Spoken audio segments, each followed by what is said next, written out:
আজকে শুধু দুপুর নয়, সাথে রাতেরও কি খাওয়া দাওয়া হয়েছে মায়ের হাতে, চলো শেয়ার করে ফেলি। দুপুরে ছিল গরম ভাত, লাল শাক ভাজা, ভোলা মাছ ভাজা, ডিম সিদ্ধ, ভেন্ডি সিদ্ধ। তারপরে চলে এসে দারুণ টেস্টি আর মাছ। আলু দিয়ে আর মাছটা মাংসের মতো রান্না করলে যে কি ভালো লাগে। সাথে এক টুকরো লেবুর রস ছিটিয়ে নিয়ে আর মাছের ঝোলটা দুর্দান্ত খেতে লাগে, বিশ্বাস করো।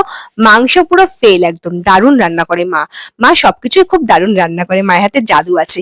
আর রাতে ছিল ঘিয়ে ভাজা পরোটা, সাথে ছিল কাঁচা কলার কোফতার তরকারিটা দুর্দান্ত হয়েছে, কাজু মগজ পোস্ত বাটা দিয়ে।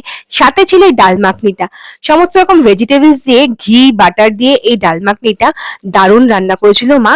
তো সমস্ত নিয়ে কিন্তু খাওয়া দাওয়া রাতেরও জমে উঠেছে। সাথে দুপুরেরটা তো তোমরা দেখলেই, ভিডিওগুলো কেমন লাগে অবশ্যই কিন্তু কমেন্টে জানিও। আর মায়ের হাতে কোন রান্নাটা তোমরা দেখতে চাও রেসিপি পুরো প্রপার, সেটাও কিন্তু কমেন্ট বক্সে জানিও।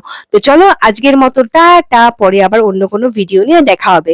আর এই কোফতাটাও দুর্দান্ত হয়েছিল জানো তো। চলো টাটা এবারে।